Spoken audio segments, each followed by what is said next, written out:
Good day. How's everybody's day? I look forward to this. Just in studying and understanding just how we can get through some of the problems that we're having today, the crisis that we're in today with this coronavirus. And I found a couple of scriptures that encourage me, and I pray that they'll encourage you today. The one scripture that I found was in Matthew 9, verse 35. And Jesus went through all the towns and villages, teaching in their synagogues, proclaiming the good news of the kingdom and the healing of every disease and sickness.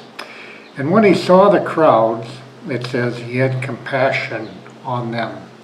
And I found that interesting. You know, when he saw the crowds, it said he had compassion on them. And compassion, I think, sometimes is a hard word for us to understand, especially during troubling times, because there's all kinds of emotions that I think that go on with us. But it tells us in Scripture too, in 2 Corinthians verse 3, that Jesus is the Father of compassion. He's the one that can teach us things about compassion. And you go on to read this passage in Matthew. It said that he had compassion on them, and because they were harassed and helpless. Sound familiar? And like sheep without a shepherd. Then he said to his disciples, I'm going to change that a little bit. He said to us, the harvest is plentiful, but the workers are few. Ask the Lord of the harvest, therefore, to send out workers into his harvest field. When we look at that Greek word of compassion, where Jesus had compassion on the crowds, where he was healing them and they were following him, and the word compassion, it's a verb. It's a verb which means merciful, to have mercy on someone. But it's a verb, and a verb that moves us. It's a verb that says do something. And it's a verb that says I need to love deeply, deeper than I've loved before. To have tender affection upon someone. That's hard to do. You know, often when we think about that, when we think about having tender affection, having compassion on someone, and we don't relate to it sometimes because we don't own it. And I want to give you a couple of pictures that have come across the media over a number of years, in fact, probably 25, 30 years, but one of them, one picture, and I hope this helps to describe how people experience compassion. And the one picture is the one in Vietnam. They called it was in 1972, and they called it the Napalm Girl. And it was a picture of a little girl that was unclothed, had just been, napalm had burned a good portion of her body, and she was running down the road in agony with these other children with their arms out. And when people saw that picture, they were moved with compassion. They were moved to want to do something. Even though maybe they weren't able to, they were still moved by compassion. Another picture that I think that we've seen in the last few years that reminds us of when we were moved to compassion was a picture of a little boy, a little refugee boy from Syria that was washed up on a beach, and his body was on the beach, and of course he was dead. And it was a sad reality, but that picture of that little boy washed up on the beach, and that man picking him up and carrying him, it moved us. It moved us from the inside to do something. And I believe that the world responded to the refugee crisis.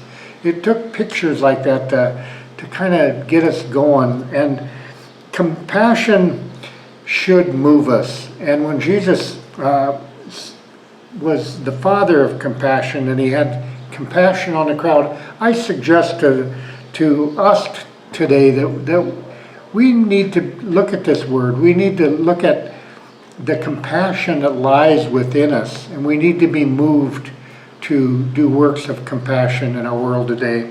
The other message, or the other text about this in 2 Corinthians, I want to read it to you. I'm reading from the Message because I believe Peterson captures it really well. He says, "All praise to God, the Father of our Master Jesus, the Messiah, the Father of compassion, the Father of all mercy, God of healing, counsel. He comes alongside us when we go through hard times. And before you know it, he brings us alongside someone else who is going through hard times, so that we can be there for that person just as God was there for us. We have plenty of hard times, but no more so than the good times of his healing comfort. We get a full measure of that too, believe me." Down in verse 11, he goes on to say, "We don't want you to be in the dark, friends, about how hard it was when all this came down. It was so bad we didn't think we were going to make it. We felt like we were sent to death row, that it was all over for us. As it turned out, it was the best thing that could have happened to us. Instead of trusting in our own strength or wits to get out of it, we were forced to trust God totally. Not a bad idea, since he's the God who raises the dead. And he did it. He rescued us from certain doom. And he'll do it again." I like that. And he did it. He rescued us from certain doom. And he'll do it again, rescuing us as many times as we need rescuing. You and your prayers are also part of that rescue operation. And it reminds us that prayer is part of this. We need to pray to the Lord of the harvest where we can be used. We need to pray for those that are hurting, that somehow we could be a part in helping them through it. And wonderful text. Read it, 2 Corinthians chapter 1. I remember a number of years ago, along the Alaska Highway, a friend called me, and he was working in Fort Nelson in the oil field.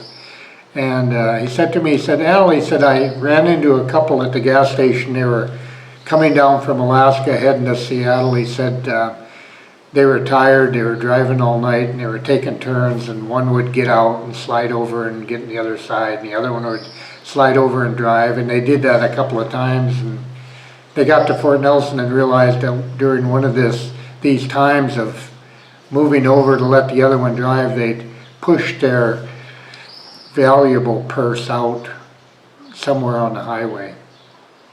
And they went back to look for it, but it couldn't be found. It had all their money in it, all their papers in it, just about everything they owned.